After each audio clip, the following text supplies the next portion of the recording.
एक बीजेपी और आरएसएस और दूसरी कांग्रेस पार्टी।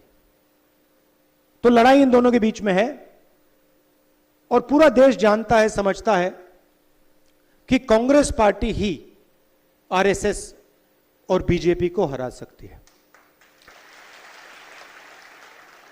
और इसमें मैं एक और चीज जोड़ना चाहता हूं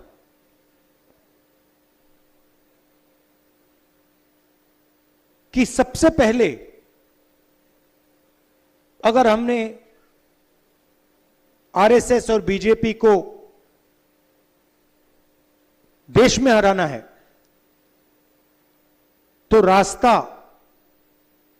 गुजरात के थ्रू जाता है। हमें पहले यहां पर जो हमारी ओरिजिनल फाउंडेशन थी, हमारी पार्टी भी, अगर आप सोचें, हमारी पार्टी भी गुजरात से ही शुरू हुई थी। हमारे सबसे बड़े जो नेता थे महात्मा गांधी, वो आपने हमें दिए थे, और सरदार पटेल जी भी आपने हमें दिए। तो हमारी विचारधारा भी, हमारी पार्टी भी यहीं से शुरू हुई है। मगर काफी सालों से हम डिमोरलाइज से हैं।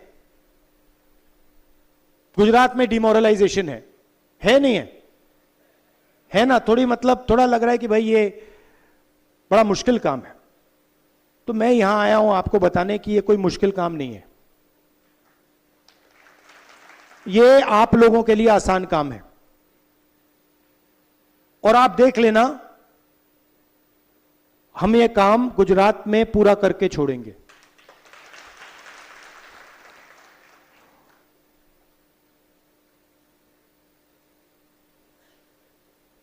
तो हमने निर्णय लिया है कि कांग्रेस पार्टी में हमें थोड़ा बदलाव लाना पड़ेगा।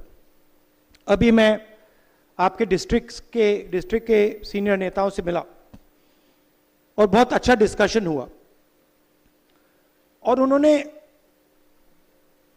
2-3 चीजें मुझे कही जो शायद हर डिस्ट्रिक्ट के नेता कहेंगे। सबसे पहले, जो हमारे बीच में कंपटीशन होता है वो डिस्ट्रक्टिव कंपटीशन होता है, प्रोडक्टिव कंपटीशन नहीं होता है। दूसरी बात, लोकल लोगों को, लोकल डिस्ट्रिक्ट्स के नेताओं को टिकट डिसीजन में शामिल नहीं किया जाता है। टिकट, उन्होंने हमें बताया, भैया टिकट हमें पता नहीं कहां से आया, पता नहीं कहां से, मतलब आसमान से टपक के आ जाते हैं, राइट? दूसरी बात जो मैंने पिछली बार कही कि आप लोगों को काफी अच्छा लगा, मैंने कहा कि देखिए 2 तरीके के घोड़े होते हैं, एक रेस का होता है और दूसरा बारात का घोड़ा होता है।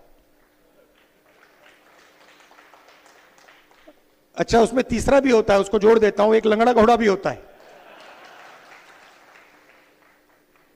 और आप ही ने मुझे यह बात बताई कि देखिए राहुल जी, प्रॉब्लम क्या है कि कांग्रेस पार्टी कभी कभी रेस के घोड़े को बारात में बेच देती है और बारात के घोड़े को रेस में दौड़ा देती है।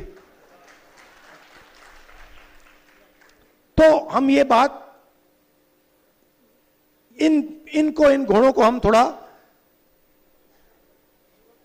अलग अलग करना चाहते हैं कि भैया ये रेस का घोड़ा है, ये बारात का घोड़ा है और ये लंगड़ा घोड़ा है, और रेस के घोड़े को हम दौड़ाएंगे,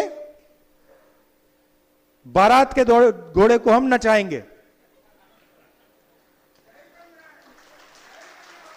राइट? तो हमारे डिस्कशन में से मेन बात क्या निकली कि डिस्ट्रिक्ट को अहमदाबाद से नहीं, डिस्ट्रिक्ट को डिस्ट्रिक्ट से चलाना चाहिए। और डिस्ट्रिक्ट के जो नेता हैं, डिस्ट्रिक्ट के जो लीडर्स हैं, उनको स्ट्रेंथ देनी चाहिए, और खास तौर से जो डिस्ट्रिक्ट प्रेसिडेंट है उसको जिम्मेदारी देनी चाहिए, उसको पावर देनी चाहिए और उसके हाथ मजबूत करने चाहिए।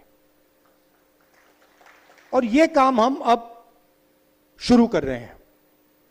भेड़िया जी आए हैं, ये मंत्री रहे हैं, सीनियर हैं, इनको हमने यहां भेजा है।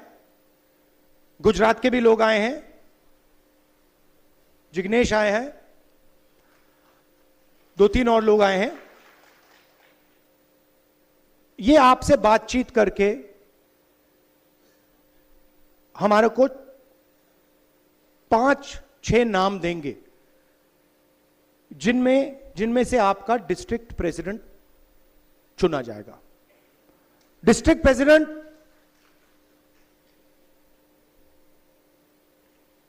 कॉम्प्रोमाइज कैंडिडेट नहीं होगा। डिस्ट्रिक्ट प्रेसिडेंट इस डिस्ट्रिक्ट को चलाएगा, अकेले नहीं चलाएगा, आपकी मदद के साथ चलाएगा, मगर उसके डिसीजन से डिस्ट्रिक्ट चलेगा। डिस्ट्रिक्ट कमेटी के डिसीजन से डिस्ट्रिक्ट चलेगा। ऊपर से कोई अलग अलग तरीके के कैंडिडेट्स, डायरेक्शन, ये वो नहीं दे पाएगा। तो ये स्ट्रक्चर हम बना रहे हैं। हम चाहते हैं कि संगठन और इलेक्शन लड़ने वालों के बीच में कनेक्शन हो। आजकल क्या होता है, कांग्रेस पार्टी का संगठन चुनाव जितवाता है और एक बार व्यक्ति एमएलए बन जाता है, एमपी बन जाता है, तो वो कांग्रेस के संगठन को भूल जाता है और कहता है भैया तुम जानो, तुम्हारा काम जाने, मैं जा रहा हूं। तो अब हम संगठन के माध्यम से लोगों को चुनेंगे। संगठन डिसाइड करेगा कि चुनाव कौन लड़ेगा, कौन नहीं लड़ेगा। कोई एक व्यक्ति ऊपर से नहीं डिसाइड करेगा। ये हमारा गुजरात में पायलट प्रोजेक्ट है। गुजरात में हम इसको टेस्ट कर रहे हैं क्योंकि हम मैसेज देना चाहते हैं कि गुजरात हमारे लिए सबसे जरूरी प्रदेश है और हमारी लड़ाई विचारधारा की है और वो लड़ाई गुजरात में हम लड़ेंगे और जीतेंगे। एक बात बहुत अच्छी इसी मीटिंग में मुझे कही कि अलग अलग सीनियर नेता आते हैं। किसी ने कहा जब अहमदाबाद से सीनियर नेता आते हैं तो जादू से हर डिस्ट्रिक्ट में लोग 2-3 दिन के लिए आ जाते हैं, बाहर आ जाते हैं और सीनियर नेता चला जाता है, वो गायब हो जाते हैं।